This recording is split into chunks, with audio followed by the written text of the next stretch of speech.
Hello बच्चों, मेरा नाम है मोहित और आपका स्वागत है हमारे यूट्यूब चैनल हिस्ट्री चैंपियन में।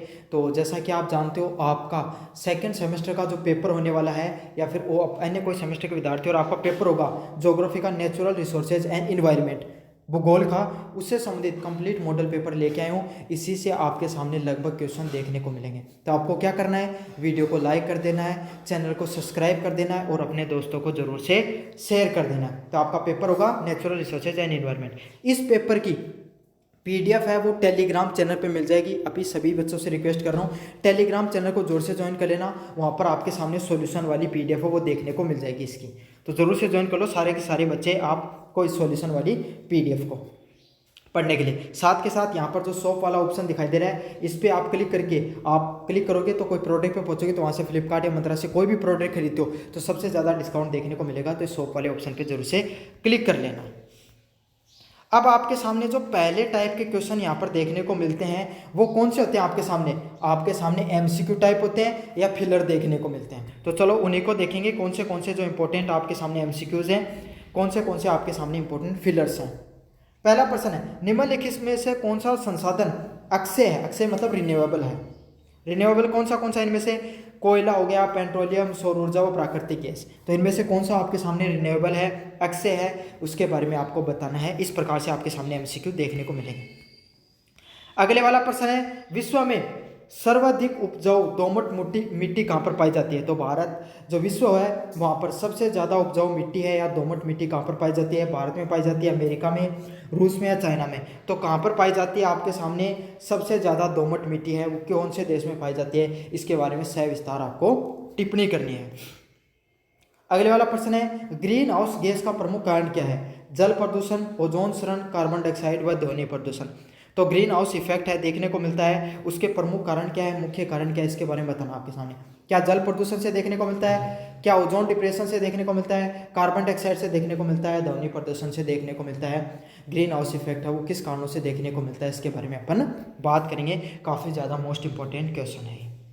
अगले वाला है, 1997 में अपनाया गया क्योटो प्रोटोकॉल किससे संबंधित है? तो 1997 में आपके सामने जो क्योटो प्रोटोकॉल अपनाया गया वो इनमें से किससे संबंधित है, किस चीज़ से संबंधित है, इसके बारे में आपको सविस्तार बताना है। गरीबी उन्मूलन से, जल प्रदूषण से संबंधित है, जलवायु परिवर्तन से और ऊर्जा संरक्षण से किस चीज़ से संबंधित है, इसके बारे में सविस्तार आपको टिप्पणी करनी है। अगले वाला है, फूड वेव शब्द किससे संबंधित है? फूड वेव शब्द किससे संबंधित है? ऊर्जा संरक्षण से, परितंत्र से, जल संकट से और खनन से किस चीज़ से संबंधित है, इसके बारे में आपको सविस्तार टिप्पणी करनी है। काफ़ी ज़्यादा मोस्ट इंपॉर्टेंट क्वेश्चन होने वाला है। ये तो थे आपके सामने सारे के सारे एमसीक्यूज। अब अपन देखेंगे फिलर्स को। पहला है, संसाधनों को डैश और किस चीज़ से वर्गीकृत किया जाता है? अगला है, मृदा अपवर्तन को रोकने के लिए एक प्रमुख विधि कौन सी है? तो मृदा अपवर्तन है, जो अपवर्तन है उसको रोकने के लिए सबसे प्रमुख विधियों में से कौन सी विधि प्रमुख है, इसके बारे में आपको सबसे टिप्पणी करनी है। अगले वाला है, विश्व में सर्वाधिक लोएस्क आयरन ओर का उत्पादन कौन सा देश करता है? तो विश्व में सबसे ज़्यादा जो लोएस्क होते हैं उसका उत्पादन करने वाला कौन सा देश है, इसके बारे में आपको सविस्तार टिप्पणी करनी है। ये वाला प्रश्न भी बहुत ज़्यादा इंपॉर्टेंट है। ओजोन परत का क्षय कौन सी गैस के कारण होता है? तो ओजोन परत है उसका क्षय है, उसका जो आपके सामने जो परत जो आपके सामने टूटती है उसका जो परत में जो छेद देखने को मिल रहा है ओजोन परत में, वो किस कारण होती है, इसके बारे में आपको बताना है।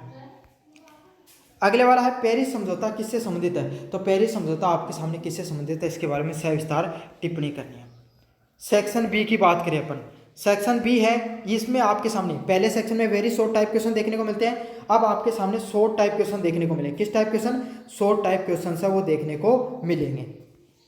पहला है, यूनिट फर्स्ट की बात करें आपके सामने, संसाधनों के वर्गीकरण की व्याख्या कीजिए। तो संसाधनों का वर्गीकरण को आपको सविस्तार व्याख्या करनी है। काफ़ी ज़्यादा मोस्ट इंपॉर्टेंट क्वेश्चन है। अगले वाला है, क्या है, प्राकृतिक संसाधन प्रबंधन, नेचुरल रिसोर्स मैनेजमेंट के महत्व को लिखिए। तो जो प्राकृतिक जो संसाधन प्रबंधन होता है, नेचुरल रिसोर्स मैनेजमेंट, उसके महत्व के बारे में आपको बताना है, उसके इंपॉर्टेंस के बारे में बताना है। यूनिट नंबर सेकंड की बात करें, जल संकट का प्रमुख कारणों को बताइए। तो जल संकट किसके कारण होता है, उसके प्रमुख कारणों के बारे में आपको बताना है। काफ़ी ज़्यादा मोस्ट इंपॉर्टेंट क्वेश्चन होने वाला है। मृदा क्षरण की विधियों को संक्षेप में लिखिए। तो मृदा में जो क्षरण है वो किस कारणों से होता है, उसकी जितनी विधियाँ होती हैं उसको आपको संक्षेप में बताना है आपके सामने कि मृदा क्षरण वो क्यों देखने को मिलता है, उसके बारे में आपको बताना है। अगले वाला है खनिज संसाधनों के आर्थिक महत्व को स्पष्ट कीजिए। तो जितने भी खनिज संसाधन हैं उसके जितने भी आर्थिक महत्व होते हैं उसके बारे में आपको सविस्तार टिप्पणी करनी है। खनिज संसाधनों के जो आर्थिक महत्व हैं उसको विस्तार में बताना है आपको। अगले वाला है अक्षय ऊर्जा संसाधनों नॉन कन्वेंशनल एनर्जी रिसोर्सेज के प्रकार लिखिए।